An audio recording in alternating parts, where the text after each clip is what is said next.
Another birthday, another year to be alive. That's me, the smiling short-haired girl in the midst of the attention. It's my 18th birthday, and I am now officially an adult, though I feel no difference. I feel the exact same way I have felt for the past 2 years, though it's not easy to see in this perfect picture of happiness and celebration. I feel trapped. Trapped inside a mind that is breaking and a body that is weak from the thoughts it is being attacked with. My mind used to be my favorite place, a place full of dreams, daydreams, and possibilities. I never thought that a smidgen of a monotone color among the light rainbow ones could hurt and spread so much. Almost all children are scared of the monsters lurking in the dark. Imagine you being best friends with those same monsters when you get older. The monsters that are constantly wrapped around your shoulders, whispering lies and hateful remarks to you all day. You can't help but listen and believe the monsters when they tell you how horrible you are and how you are desperately desolate. The monsters find that you make a great home away from home and begin to multiply, weighing you down both mentally and physically. You find it harder and harder to get up in the morning and even harder to talk to anyone, even your loved ones. In the night, you are deserted completely, just you and a colony of monsters. Who else to talk to but the ever-growing colony inside your head? The monsters engrave in your mind a black and white view of life, taking away all the color you once had, leaving you to only feel the extremes of emotions and numb for the flat lines. You become a zombie. Only you are barely still living. Mental illness can turn anyone into a zombie, even destroy their livelihood. But this story is not here to make you fear the monsters that lurk around every dark corner of your mind. It is to add light in the form of education, companionship, and understanding. I have struggled with the monsters almost all my life.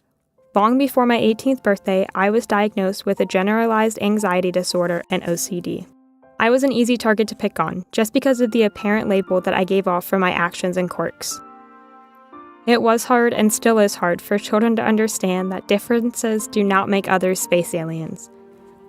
I remember wondering why I had routines I did every day that no other kids did, or why my friends never seemed to stress as much as me, even though we were doing the same work.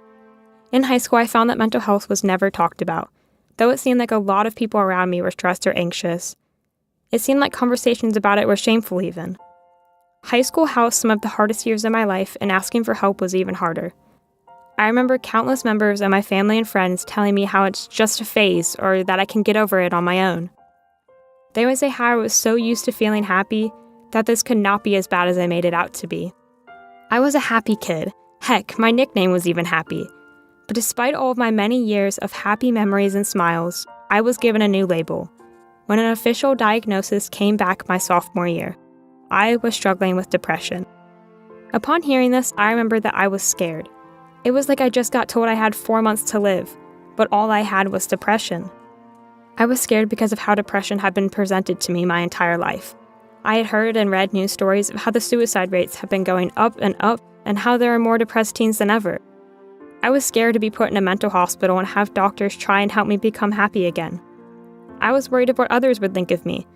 Would they know I am depressed? What would they say? As I sat and thought of all the worst possibilities, my therapist told me about the options available to me and what the next steps were. To my surprise, a security guard never came to kick down the door and carry me away to a mental hospital. Instead, I was told about our next talk sessions, possible medications, and group sessions I could join if I wanted to.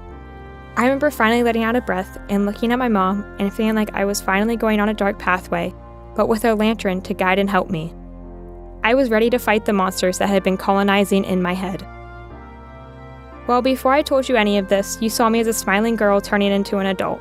What are you thinking now? Those with mental illnesses are often labeled as depressing to be around, insane, or violent. Asking for help can create even new labels for those with mental illness, such as pity people that strive for attention or drama queens. These labels make asking for acceptance or help for a mental illness more and more difficult. Being able to look past these stereotypical attitudes makes those with and without a mental illness have a view on life and how to live. As the number of people that have been diagnosed with mental illnesses increases each year, I believe the world should grow more accepting and see past the stigma instead of encouraging it. But just how do you convince billions of people throughout the world just how important mental health is and let us staying off of millions? That's a good question. I don't know either. Some people's minds can't be changed after they accepted a fact they see as true. Something to think about is how the world would be if physical accidents were treated as mental illnesses are.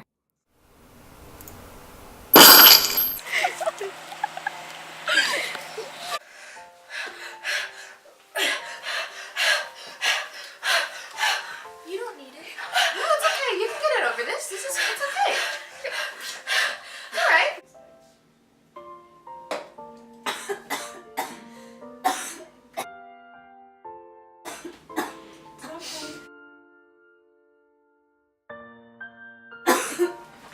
Physical ailments are treated with medication and doctor visits. This should be the same for those with poor mental health. In the words of Gordon Smith, we take our kids for physical vaccinations, dental exams, eye checkups. When do we think to take our son or daughter for a mental health checkup? How does one change his view of a group of people we learned long ago? It's not simple, but here are 4 things you can do. Become more educated on mental illnesses and why people act as they do. Talk more openly about mental health and why it matters to you. Make talk about mental health more common. Get rid of the odom on yourself and know that you and your health matter.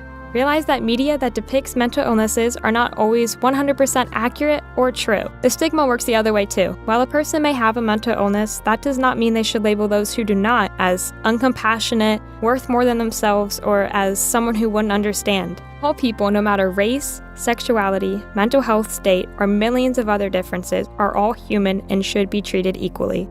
I shared my story to help get rid of a stigma of an unspeakable condition many people, maybe even you or some of your loved ones, are in.